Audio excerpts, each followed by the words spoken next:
Every person who went to the northern slope disappeared. The cases spanned decades. Different years, different people. None of them returned. Within the archive of missing persons for this region, there is one irregularity. Several case files converge at a single point. All of them begin in the same manner. An individual arrives in a settlement on the northern slope, remains for several days, departs in the direction of the forest, and does not return. Anna arrived there toward evening. The road ended abruptly, as if construction had simply been abandoned beyond that point. Asphalt gave way to gravel, then to packed earth. The final stretch required slow travel, maneuvering around pits and stones.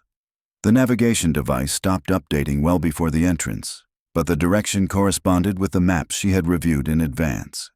The settlement was smaller than it appeared in photographs. A few streets stretched along the slope, sparse houses pressed close to one another, and empty plots between them. Few people were visible. Those encountered did not hold their gaze and attempted to pass by, as though the presence of an outsider demanded unnecessary effort. The boarding house was located at the edge of the settlement, an old building with darkened walls and a faded sign. The reservation had been confirmed in advance, yet the impression remained that her arrival had been learned not from correspondence, but from the mere fact of her appearance. The proprietor came out almost immediately. She did not smile and asked no questions. Documents were checked quickly as a formality, and her attention lingered longer than expected on the pack at Anna's feet, in particular on the one intended for mountain ascent. The room was on the second floor. The window faced the forested slope. Trees began immediately beyond the last houses and rose upward in a dense wall. No paths, no power lines, no traces of recent human presence were visible. Before leaving, the proprietor placed a small cloth pouch on the table. She offered no explanation and did not wait for questions. The pouch remained beside the maps and notebook, like an object that is always placed in that exact spot. Later, Anna went out into the settlement. The shop proved to be the only one, with dim light in the windows. As she paid, the clerk glanced briefly at the route map and immediately looked away. He said nothing, but took an unusually long time to find the change. On her return, Anna noticed that the street had grown quieter, not because night had fallen. The usual background sounds were gone. There were no insects, no wind in the crowns of the trees. Even her footsteps sounded more muted than they should have. From the room window, the forest appeared motionless. It did not darken gradually. It seemed to become a single solid mass at once. The boundary between the settlement and the forest was too even, almost straight, like a line on a map. Anna reviewed the route once more. The lake was located on the northern slope, above the zone of old trails. On the maps, it was marked without a name. No official routes led to it. No inflows or outflows were indicated nearby. This was the first coincidence. Before sleeping, Anna again noticed the pouch. It was tied with a simple cord. Something shifted inside, producing a dry sound like small stones or salt. She did not open it. During the night, the sound of water came from the forest, not continuous, but intermittent, as if somewhere far away someone were slowly transferring it from one place to another. By morning, the sound did not repeat. There were no explicit prohibitions in the settlement. No one stated where it was forbidden to go. There were no signs, barriers, or official notices. Yet the longer Anna remained there, the clearer a single pattern became. People avoided holding eye contact. If a conversation did begin, it ended quickly as soon as a route or a direction toward the forest was mentioned, especially when the northern slope was brought up. After that, responses grew shorter and the pauses between words longer. In the morning, Anna returned to the shop. The clerk recognized her immediately, but behaved as though seeing her for the first time. When she asked about trails in the mountains, he did not answer. He simply removed the map from the counter and placed it back beneath the glass, as if unwilling for it to be examined for too long. Outside, an old man approached Anna. He did not introduce himself and asked no questions. He said only one thing. People used to go there often. Now no one goes there. Not because it is dangerous, but because not everyone comes back. After that, he left without waiting for a reply. It became clear to Anna that all these reactions concerned a single direction: the northern slope. Neither the southern trails, nor the valley, nor the pass provoked such silence. Only that sector. Only that side. After returning to the boarding house, Anna attempted to find information on her own. In the administrative library, old maps and reports were preserved. Routes that had once been marked as tourist paths ended without explanation. On newer maps, these trails simply did not exist. One of the reports mentioned a lake, briefly and without description, without photographs, without instructions on how to reach it. Only a notation stating that the object had no permanent inflows or outflows. This entry was repeated in documents from different years, without change. Anna noticed another detail. There was not a single registered incident associated with the lake. Not because none had occurred, but because the reports contained no data on people who reached it. In the evening, the proprietor appeared again in the corridor. She said nothing. She only looked at the door of Anna's room, then at the northern window, and lingered there for several seconds. That was sufficient. Upon returning to the room, Anna discovered that the pouch was not where she had left it. It had been moved closer to the door. She could not recall touching it earlier, yet the impression was that the object itself had taken the position it required. During dinner in the dining room, people spoke quietly, not out of fear, but because that was the accepted manner here. No conversation concerned the mountains. No gaze lingered on the windows facing the forest. Late in the evening, Anna again heard the sound of water, this time closer. Not in the forest, but somewhere between the houses and the first trees. The sound was uneven, as if the water was not flowing but advancing in jolts. By morning it was gone. No direct warnings were ever spoken. By that point, they were no longer necessary. The decision to go to the lake was not impulsive. It formed gradually, from details that individually did not appear alarming. Anna was accustomed to working in this manner. She was not seeking risk. She was seeking locations that for certain reasons fell outside established patterns. The maps confirmed that the lake had existed for a long time. It appeared in documents from different years and changed very little. Its position remained constant, while everything around it gradually disappeared. Trails vanished. Markings were removed. Explanatory notes were lost. The lake itself continued to be recorded as an object without characteristics. No depth, no shoreline, no description of the water, only a point and a label. The lake had no history. There were no references to tourists, no researchers, no incidents. For a remote object, this was unusual. In older topographic schemes, trails led toward the northern slope. They were marked in detail, with elevations and reference points. On later maps, these same trails ended before reaching their destination. No explanation was provided. Anna noticed a recurring pattern. It was not places that disappeared. It was the path to them. She decided to verify this directly. In the morning, Anna left the settlement by the northern road. She made no additional notes and did not consult any forecast. The weather remained stable. From the outside, it appeared that she was simply setting out on another hike. Nothing in her actions seemed unusual. The forest began immediately beyond the last houses, without a transitional zone, without sparse trees or undergrowth. It stood as a wall, dense and tall, as if it had been deliberately left untouched.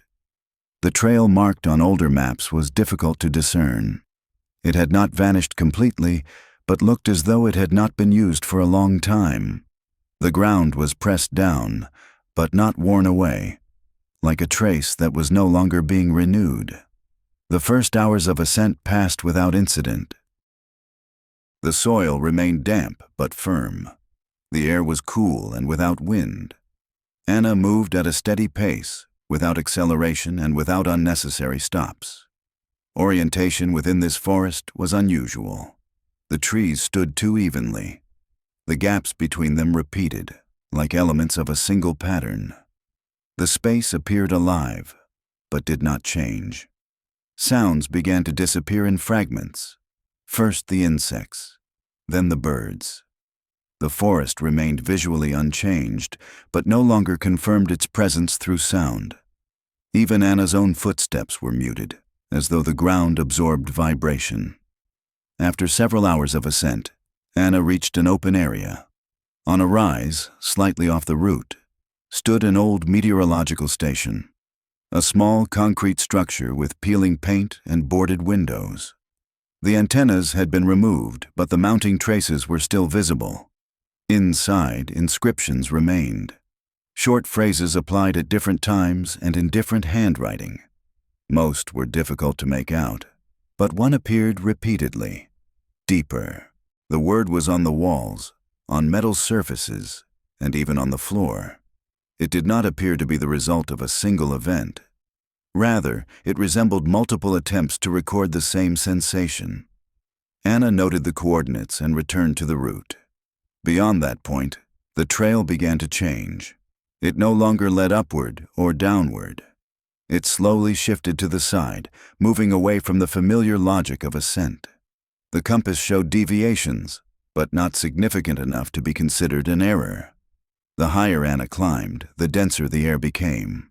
Not heavy, but viscous, like the air before rain. At the same time, the sky remained clear. There were no signs of worsening conditions. Water appeared suddenly. Small pools on stone, damp patches on tree roots, thin streams without direction. They did not flow downward along the slope. They simply existed. By evening, Anna reached the edge of the forest. Beyond it, the trees ended abruptly, and the slope opened completely. The lake was very close, but not yet visible. It was concealed behind a small rise, as though it were in no hurry to reveal itself. Anna set up camp at a safe distance.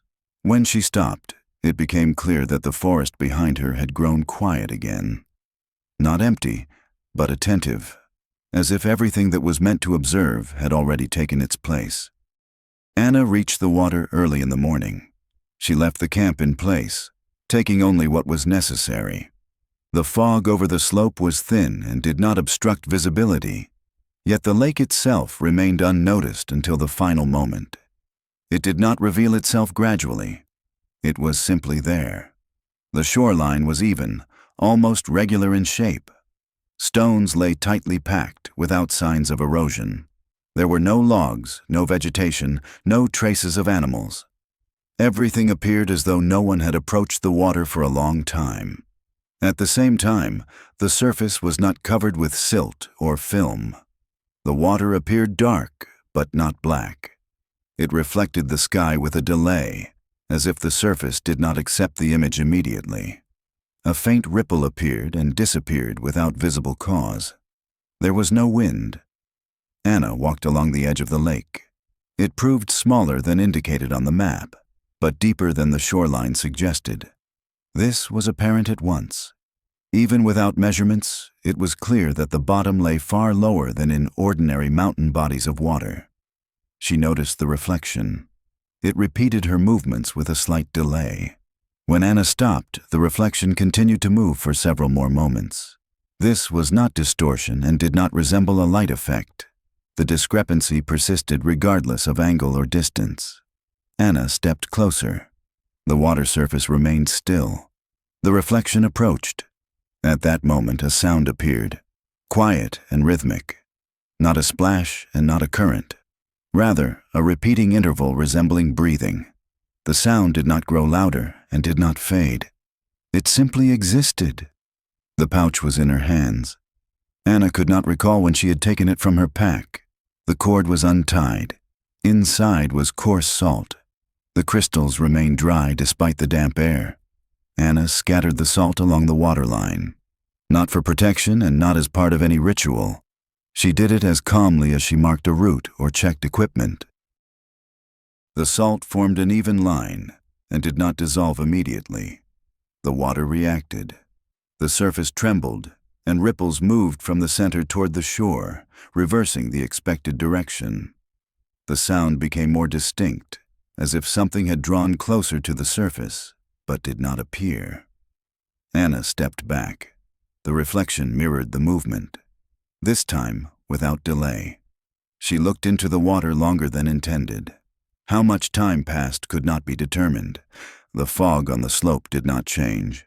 The sun did not shift. Everything around remained in the same state, like a frozen frame. Anna made a note in her notebook, a single line. Then she closed it and placed it back into her pack. When she moved away from the shore, the sound of water did not disappear. It became quieter, as if the source had simply returned to its previous distance.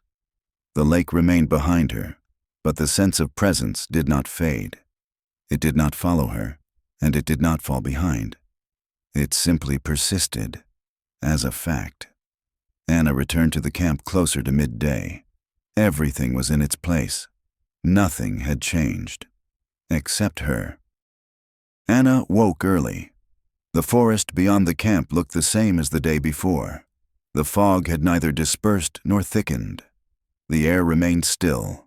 Nothing indicated that the night had passed in any way other than expected. She broke camp quickly and methodically. The tent was dry. Equipment was in place. The notebook lay where she had left it. The final entry contained only coordinates and a brief note regarding the water. The ink had not run. Anna again moved in the direction of the lake. This time she did not choose a route. She proceeded in a straight line, stepping around stones and tree roots without consulting the compass. The distance proved shorter than the day before. The shoreline appeared sooner than expected. The lake looked different, not in shape, not in color, in the density of presence. The water was calm, but not empty. The surface did not reflect the sky. It reflected only Anna. The reflection did not mirror her movements. It remained motionless even when she stepped closer. The sound that had previously resembled breathing was now continuous. It had no rhythm and did not change, as if it existed outside of time. Anna stopped at the waterline. She did not take out the pouch and did not open her pack. She simply stood and looked. At one point, the reflection raised its hand. The movement did not correspond to any action of her own. The water began to rise, not in waves and not in splashes. The level changed slowly, almost imperceptibly, as though the surface were searching for a correct position. The stones at the shore remained dry. Anna stepped forward. It was not a sudden motion and did not resemble a loss of balance. The movement was calm and deliberate. She entered the water as if she knew the depth and did not expect resistance. The water closed around her without sound. The surface leveled immediately. The lake became still again. The reflection disappeared. Traces remained on the shore, clear impressions ending at the very edge. Beyond that point, there were none. Anna did not emerge from the water again. The search for Anna did not begin immediately, not because no one was looking, but because there was initially no cause. At the boarding house, she was recorded as having departed according to plan. Her vehicle remained on site, but such cases had occurred before. People changed routes, left with others, delayed their return. None of this appeared unusual. Concern arose only on the third day, when no one was able to contact her and the route was not confirmed. At that point, rescue personnel were engaged. The inspection began on the northern slope. The camp was found quickly. It was set up neatly, without signs of haste. The equipment was dry. Supplies were untouched. The notebook lay on top, as if deliberately left in plain view. The final entry contained coordinates and a single line regarding the water. Without explanation. The lake was examined from the surface. Attempts to measure depth again produced no result. Equipment displayed unstable readings. The cable descended and then ceased to transmit load, as though the water offered no resistance. Standard causes were listed in the reports: complex terrain, lack of communication, weather conditions. The lake was designated as a potentially hazardous object, not recommended for visitation. Several weeks later, the case materials were transferred to the archive. Formally, the investigation was not closed, but active measures were discontinued. Anna's name was added to the list of missing persons, without a stated cause. The proprietor of the boarding house was not surprised. She cleared the room and removed the bedding. The pouch of salt was found later, inside the pack. She placed it in a desk drawer where others of the same kind were already stored. They were not labeled. Over time, the lake ceased to be mentioned even in reports. On new maps, it disappeared. Trails to the northern slope were no longer marked. The meteorological station was removed from registries. The location was not closed. It simply ceased to be recorded.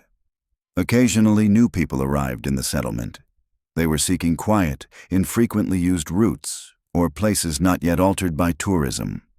Some asked about the northern slope. They were not given direct answers. The situation did not cause panic. Disappearances were infrequent and dispersed over time, sufficient to avoid attention, sufficient for the location to continue functioning. The final entry in the archive appeared much later. It contained no name, only coordinates and a brief note regarding the water, the same wording as before. At the end of the page there was a single word, deeper. After that, the archive was no longer updated.